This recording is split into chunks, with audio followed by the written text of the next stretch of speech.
Los hermanos Millares Sal desarrollan desde niños una tarea, una labor de confección, edición, ilustración y redacción de revistas.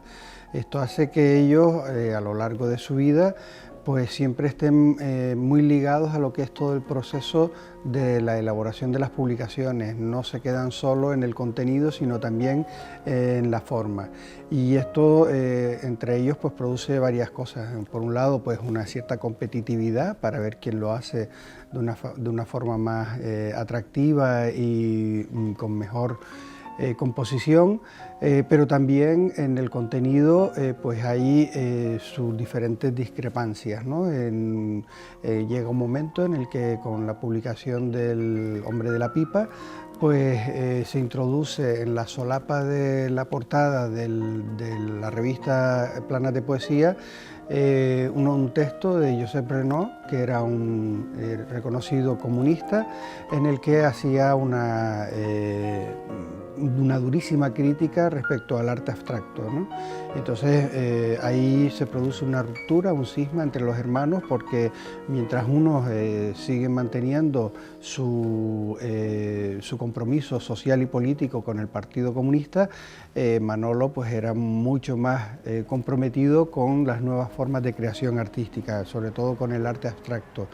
En realidad España, el ambiente literario y artístico español siempre se ha desenvuelto en gran manera en la revista, antes que en el libro, y parte en el periódico, puesto que el periódico entonces dedicaba una gran parte de sus páginas a la cuestión literaria y artística, ¿no?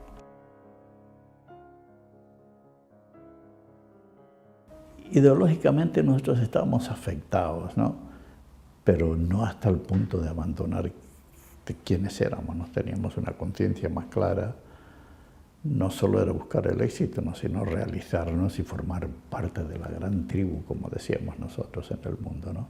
Tuvimos un caldo de cultivo muy cerca del mundo de la literatura, ¿no? Y sobre todo una literatura específica, yo por lo menos canaria, muy canaria, ¿no? En aquel momento, ¿no? Bueno, incluso Manolo, ¿no? Aunque podíamos leer realmente libros que se habían editado antes de la guerra y tal, sí que circulaban entre nosotros y leíamos, claro, ¿no? A ver, la población a principios del siglo pasado en Gran Canaria tenía un índice de analfabetismo que superaba el 90%. Entonces eran muy pocos las élites culturales o artísticas o intelectuales que existían en este territorio.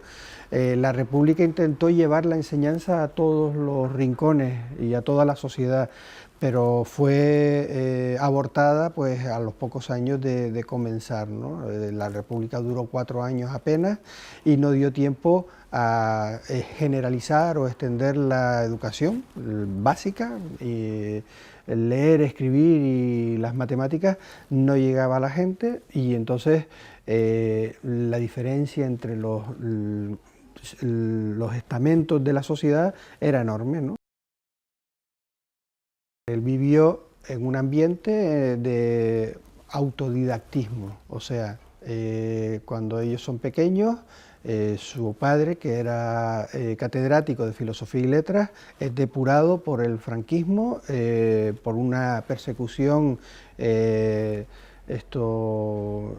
tenaz y durísima que realizó el párroco Manuel Socorro, y que provocó que por su reiteración, por su insistencia, pues lo depuraran y lo apartaran de su trabajo. Entonces él, como persona ilustrada con cierta sensibilidad para la pintura, para el dibujo, y su mujer Dolores Sal, como pianista y como persona instruida y educada, pues fueron los que formaron a sus hijos. De ahí viene la realización de esas revistas caseras que hicieron, y de ahí viene el que continuamente pues estuviera haciendo caricaturas y pequeños cómics para sus hijos, que era el material cultural del que se nutrían, aparte de la inmensa biblioteca familiar que tenían. Bastante presencia tuvo entre nosotros don Juan,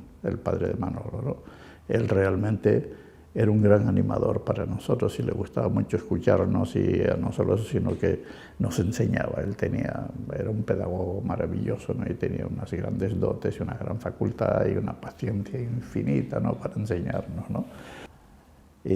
Manolo también, como teníamos el Museo Canario, nosotros admirábamos, por ejemplo, la historia de nuestros antepasados, ¿no? O sea, quizás que fuera, si tú quieres, a lo mejor podía ser una postura un tanto romántica y como de necesidad y rechazo a todo lo que teníamos, ¿no? Porque realmente, claro, tienes que pensar lo que significó el franquismo en aquella época, ¿no? O sea, que realmente te ponían la marca y era el marchamo y solo lo que se hablaban de Isabel y Fernando todo el tiempo y tal. No es que nosotros sintiéramos ningún rechazo contra España peninsular, ¿no? Porque no éramos nacionalistas, ¿no? Pero sí que éramos identitarios, ¿no? Teníamos una necesidad de nuestra identidad.